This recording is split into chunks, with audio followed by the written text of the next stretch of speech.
Hello fans, and welcome to another video from my series Quick Thoughts On, in which I always talk about different stories from the rich Star Trek universe. This video will be about the next episode of Star Trek Next Generation, called Coming of Age. It was aired for the very first time on the 14th of March 1988, which means 30 years and 3 months ago, and these are my honest opinions about it. This is a story about Wesley Crusher. No, don't switch this off, it's one of the better Wesley-centric stories, I think. It starts, as every good Star Trek episode should start, by Wesley running after a guy called Jake Kurland. Now, Jake is a strange person. He looks like a 25 years old man pretending to be 15 or something like that. I checked the actor's age. He was born in 1965, which means that in 1988 he was 23 years old when this was filmed, and he plays a teenager, I think. The scene between them is very awkward. They are supposed to be just friends, but they behave like they are going to passionately kiss any moment. Will Wheaton looks like he has no clue what he's supposed to do. He just awkwardly stares at the second guy. I'm sorry, but this isn't how teenage boys behave. I'm not really sure if this is how humans behave. Then they deliver their lines. I refuse to say that they talk to each other, and we get to know what the heck is happening. It looks like both of the guys were trying to get to the academy, but Wesley got a few more points. So wait, what? I thought that you just, join, but it looks like you need to first destroy your competition on the ship, then you have to win over your competition on the base, and only then you get the right to go to the academy, I think.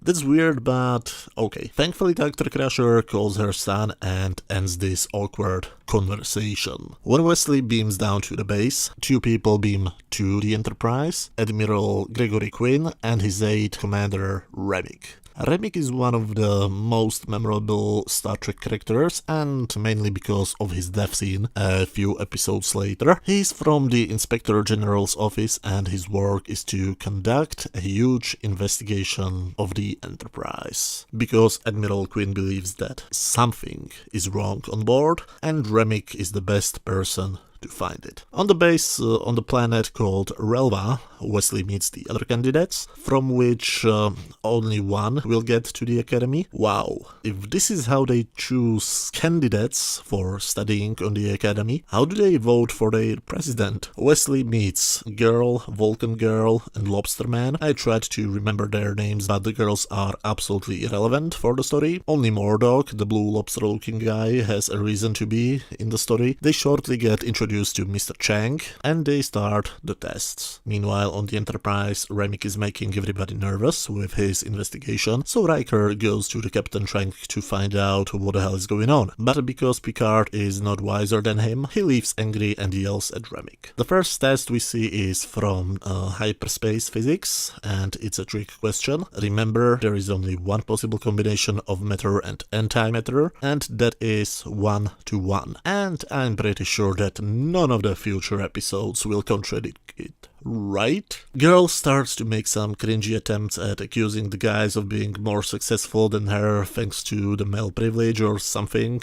but Wesley contradicts her with the claim that he had to study very hard to be good at these things. But thankfully the cringy scene ends and we cut back to the interesting plot. On the ship, Remick is questioning and annoying every bridge officer. He seems to be questioning all of Picard's decisions done during this season. It's actually a nice surprise to see Picard's actions mentioned again and questioned. It's nice to see that his decisions in the previous episodes had an actual impact on something. Good job. And this questioning, or to be more precise, this witch hunt, is really well handled. They actually made me hate Remick, which makes his fantastic death scene much more enjoyable. Worf finds Wesley in the holodeck, where no program is running for some reason. So, Wesley says that he wanted to be alone. That's why he decided to go to the holodeck and not start any program. Really? Well, I used to be a teenage guy, and if I had a holodeck near, I can imagine much better ways how to use it for relaxation. Also, why did Worf enter? It was established that crew members always first run the program, and when it's prepared, only then they enter. And the computer also shows if somebody is inside or not. I know it sounds like I'm nitpicking, and well, I guess I am, but all of the problems I have with this scene could be solved if they moved their encounter to anywhere else. I mean, they could bump into each other in one of the corridors or something like that, but at least their dialogue is interesting. Wesley says that he's afraid of the psych test, because when he doesn't know what he's afraid of, how can they know it? Worf says that they always find out what the fear of each person is. They were successful even with him. And yes, Klingons are afraid sometimes too, because only a fool is never afraid. And I'm pretty sure that the future episodes will never contradict it. Right? But anyway, this is a really wonderful Worf moment. I have a strong feeling that this is the first Worf moment we actually had in the show. This is the first time when we could find out something about him and know him as a character. So even if I don't like how they did this scene, the dialogue here is just wonderful. Just like Michael Dorn's acting. And Worf will be much more interesting later on. He will become one of my most favorite Star Trek characters ever, and I'm pretty sure I'm not the only one. Meanwhile, the story remembers that Jake, the young guy from the teaser, is still a part of the episode. He has just stolen a shuttle and basically ran from home. Okay, hold it. What's with the next generation and it's running away from your home to avoid confrontations, obsession? And both of the episodes were written by the same writer, Hannah Louise Shearer. And I'm not sure if she doesn't really understand how males behave or if it's an American thing, but I have a very serious problem to accept teenage boys who run away from their duties. If it is or was common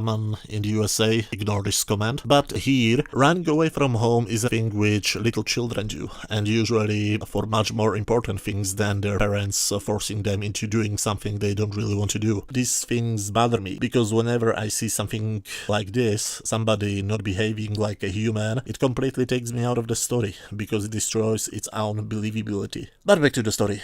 Jake unfortunately unbalances the dilithium reactor and his engine stalls, which means he is heading to the planet's atmosphere, where he will burn. So, a happy ending, but Picard gives his instructions using which he manages to control the shuttle and bounces off the atmosphere. And for some reason he now returns to the Enterprise. Why? Did his motivation change? This guy doesn't seem very smart, does he? Remick congratulates Picard for his great work in saving his life. Wesley and Murdoch meet Officer Rondon in a corridor. He bumps into Wesley and starts to yell at him. Wesley apologizes to him, but when Chang arrives, Wes notices that Rondon has webbed hands and starts yelling at him back. Murdoch is confused by Rondon's reaction because he just laughs it off and leaves, and Wesley explains to him and Chang that after seeing his hands, he realized that he was a Zeldan and they hate polite people because they think they are hiding their true emotions. Chang, to everybody's surprise, tells that Wesley passed the test in intercultural relationships. Remick meanwhile continues with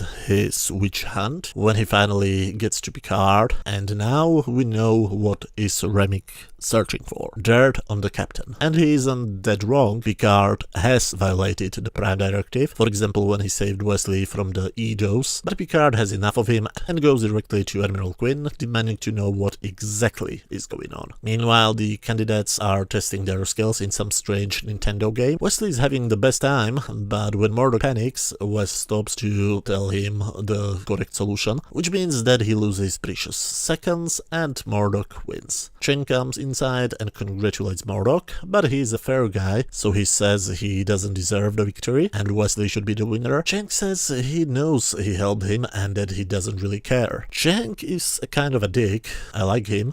Remick says to Quinn that he didn't find any real dirt on Picard, and then he says to Picard that he would like to be transferred to the Enterprise. surprise? Well, sure, my man. You made sure that everybody from the bridge officers will hate you, so of course it's a very good idea to get transferred to that ship. I'm sure nothing bad can happen. And Quinn tells Picard that something very wrong is going on in the last few months with the Federation leaders. They behave very strangely, and he doesn't know who he can trust. That's why he wants to promote Picard to Admiral and make him the head of the Academy. We won't be told what exactly is wrong with the Federation leadership for the next couple of episodes, but it will be explained in one of my favorite episodes of the Next Generation in a few weeks. But Picard doesn't really want to leave his position and tells Quinn he has to think about it and will tell him his response later that evening. Back on the base, Wesley is preparing for the psych test. He sees that Murdoch comes out shaking and staring at his hands. So the last test is a weed smoking competition. Wesley sits on a chair and waits when suddenly he hears an explosion. He gets out and he realizes that something has happened in the lab next to the wall with a wonderful painting. First I didn't understand why would anybody paint a corridor on the wall, but I start to think that in universe that shouldn't be a painting on a wall but an actual corridor, a sort of a painted set extension. If this is the case, it's pretty embarrassing, especially for a Star Trek series which, in my opinion, has the best looking visual effects of all of the Star Trek shows, not counting Discovery. Anyway, he opens the lab door and he sees that a pipe broke. The room is filled with some white mist and there are two men. One of them is injured below the pipe. The second one doesn't seem to be injured at all, but he's paralyzed by fear in the second end of the room. The computer wants to lock up the lab, so Wesley has only a few seconds to get them both out. He manages to save the injured man, but doesn't have the time to rescue the second guy, so he lets him die. I must say, I didn't expect such a dark turn in a family-friendly TV show, but I still am impressed by the producers that they went with it, and with Wesley that he was able to let one man die so that he can save the other one. See, moments like this are very important for a young, evolving mind. I have seen this episode for the very first time when I was a kid, something like 11 maybe, and it left a huge impression on me. It's one of the moments which stay stuck in your mind forever. Like Captain Kirk letting Edith Keeler die, hit by a car, or Worf killing Duras. These are great moments because they provoke your morals. Did these characters do the right decision? I don't know. I understand both sides of the problem and I can't decide whether I agree with them or not. This is one of the things I miss on today's television. Moments like these, which are not preaching to you, but they force you to think. They force you to come up with your own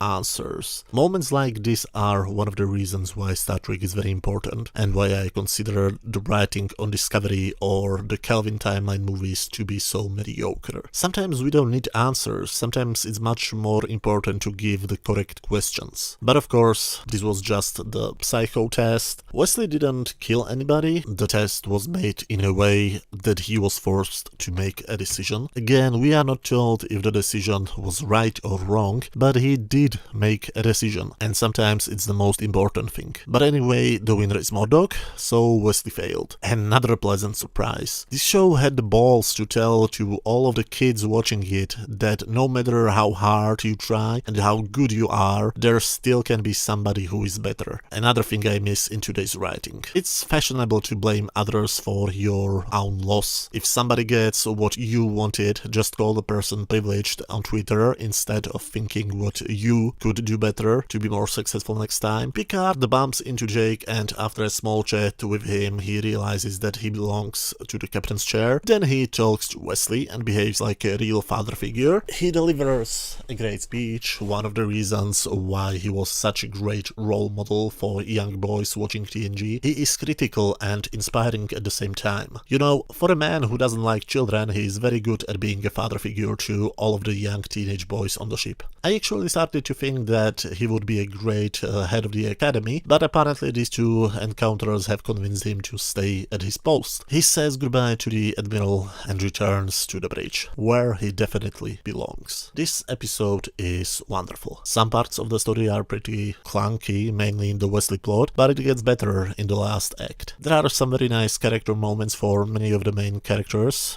even in this plot line. The better part of the story is the Remix storyline, and it will be concluded in a few weeks. Some of the characters were pretty useless, for example the female candidates, because the only opponent Wesley ever had was Mordog, but except for the parts I mentioned already, I really liked this episode. On my personal scale from 0 to 10, where 0 is absolute garbage, 10 is a masterpiece, and 5 is just average, I would give this episode a clear 8 out of 10. The first half of season 1 was pretty bad, but the second half is getting better and better with every new episode. And the next episode was Heart of Glory, another great one. But of course, as always, these were just my opinions. Let me know what do you think about this episode down in the comment section. If you like this video, please hit that thumbs up button, and if you have some free time, feel free to watch any of the other videos you can find on my channel. You should see some links on screen right now. Thank you very much for watching, and see you soon. Bye.